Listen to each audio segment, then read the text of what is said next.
Hi friends, स्वागत है आप सभी का आपके अपने यूट्यूब चैनल आशीष स्टडी पॉइंट में।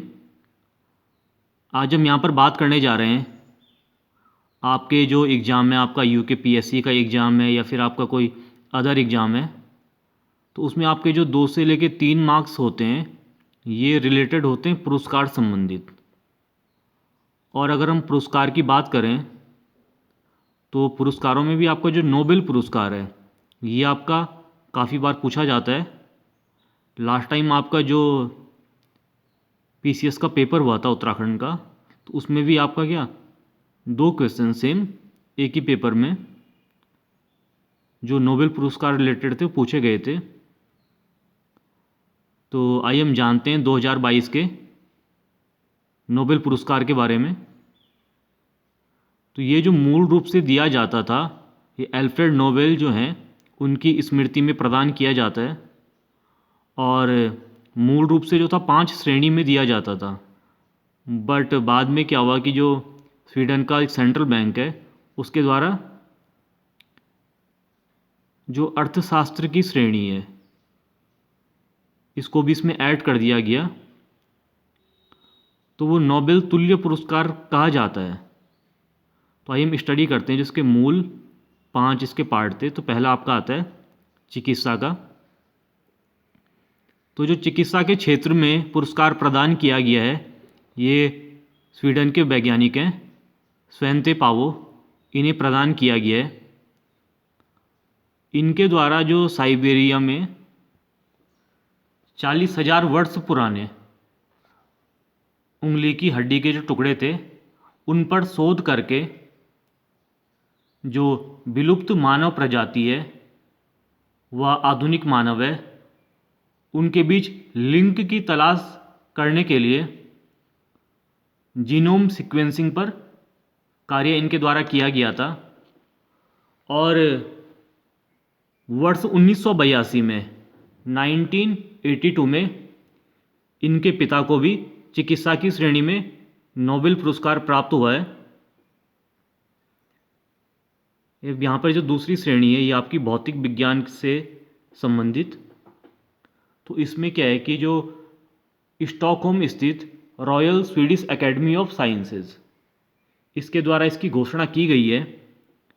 और इसमें जो पुरस्कार प्रदान किया गया है ये क्वांटम मैकेनिक्स के क्षेत्र में ये पुरस्कार जो है 3 वैज्ञानिकों के बीच ये संयुक्त रूप से प्रदान किया गया है। तो इसमें जो पहले हैं ये फ्रांस के Alain Aspect, second one is John Clauser from America, और जो अंतिम है ये हैं ऑस्ट्रेलिया के एंटोन जिलिंगर। तो इन तीनों को संयुक्त रूप से ये पुरस्कार प्रदान किया गया है। तो जो संयुक्त रूप में पुरस्कार दिया जाता है ये अधिकतम 3 व्यक्तियों को ये पुरस्कार प्रदान किया जा सकता है। नेक्स्ट है आपका रसायन के क्षेत्र में। तो जो रसायन के क्षेत्र में जो नोबेल पुरस्कार है इसकी घोषणा भी royal Swedish academy of sciences ने की है। और यह भी संयुक्त रूप से 3 वैज्ञानिकों को, पहला जो है कैरोलिन बर्टोजी, दूसरे जो हैं मार्टिन मेल्डॉल, और जो तीसरे हैं कार्ल बेरी शार्पलेस, इन तीनों को दिया गया है। और किस क्षेत्र में, एक इनका जो क्लिक केमिस्ट्री है व बायो ऑर्थोगोनल केमिस्ट्री, इसके विकास हेतु इन तीनों को यह पुरस्कार प्रदान किया गया है। तो इसमें होता क्या है, जो आपकी धनराशि है टोटल ये तीनों में बराबर बराबर बांट दी जाती है। अगली जो श्रेणी है यह है साहित्य के क्षेत्र में। तो स्टॉकहोम स्थित स्वीडिश एकेडमी ने इसकी घोषणा की है। और ये जो वर्तमान में दिया गया है वर्ष 2022 के लिए, तो ये जो 82 वर्षीय फ्रांसीसी लेखिका हैं एनी एर्नॉक्स, इनको प्रदान किया गया है। इनके द्वारा कुल 20 पुस्तकों की रचना की गई है और ये पुस्तकों में क्या करते थे, स्वयं के जीवन की घटनाओं और आसपास के लोग जो हैं उनके बारे में लिखते थे।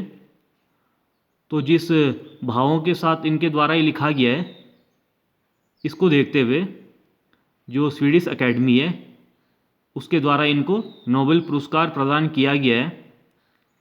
इनकी जो पहली पुस्तक है ये 1990 में क्लीन्ड आउट जो थी ये प्रकाशित की गई थी, और जो सबसे प्रसिद्ध पुस्तक है 20 में से, ये 2008 में द ईयर्स ये प्रकाशित की गई थी।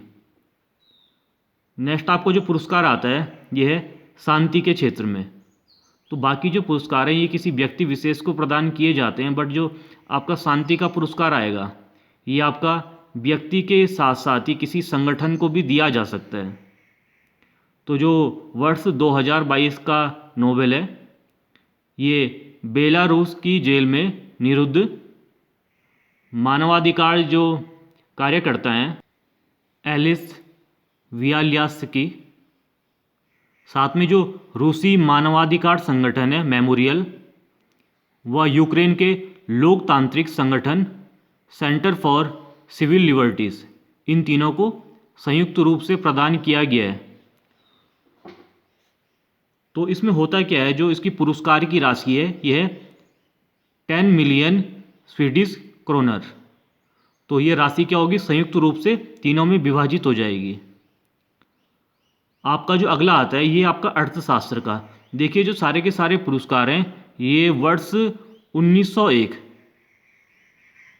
से ये दिए जा रहे हैं, और ये क्या है, एल्फ्रेड नोबेल हैं, डायनामाइट के जो आविष्कारक हैं उनके स्मृति में इनको प्रदान किया जा रहा है।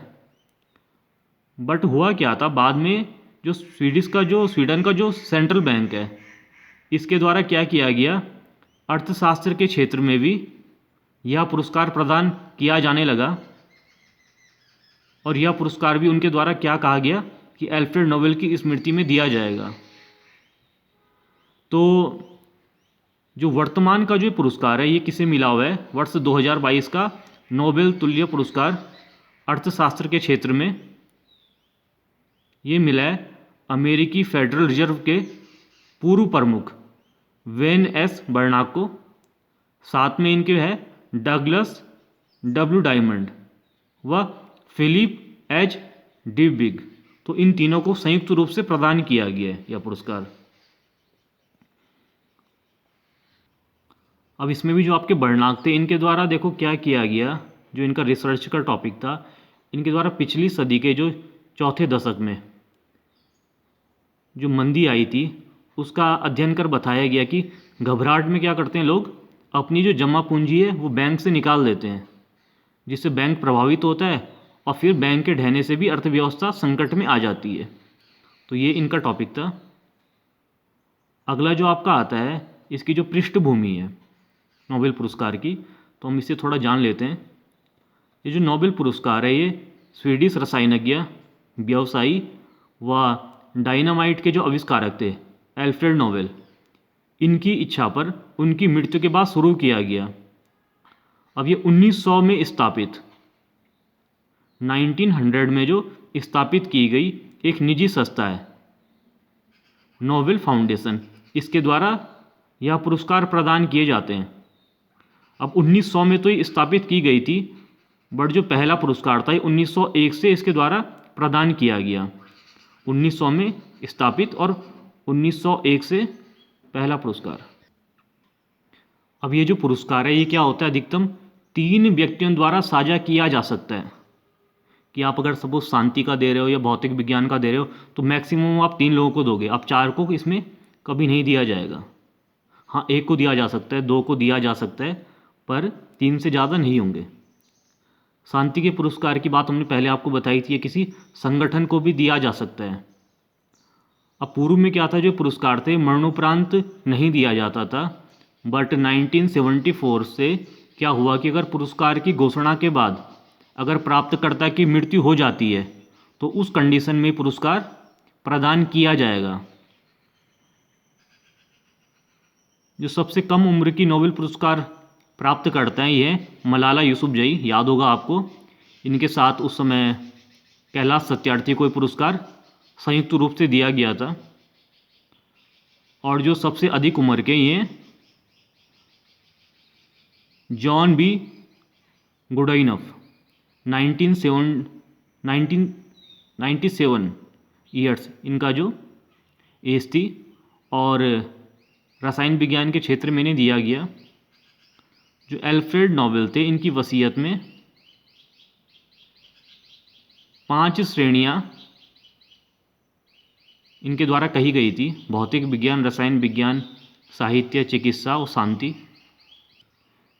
और जो 1968 से क्या हुआ, स्वीडन का जो सेंट्रल बैंक था उसके द्वारा नोबेल की स्मृति में अर्थशास्त्र के क्षेत्र में यह पुरस्कार दिया जाने लगा।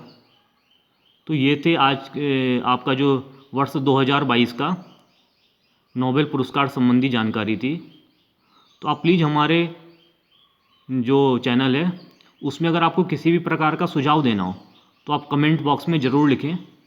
Thank you.